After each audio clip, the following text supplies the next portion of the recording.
Hey everyone, welcome to Chibi Fire Alarm Test 1. As you can see, I got the railroad transformer hooked up, got my agent release BG12, and my system sensor SpectrAlert Classic P1224MC.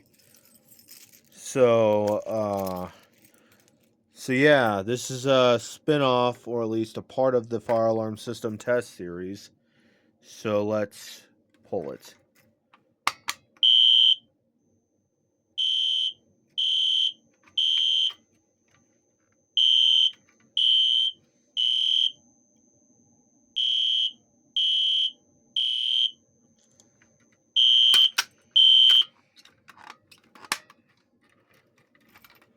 I hope I don't got anything in there.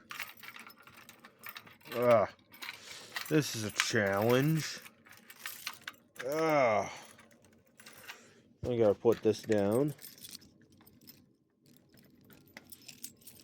There we go. Anyways, thank you for watching.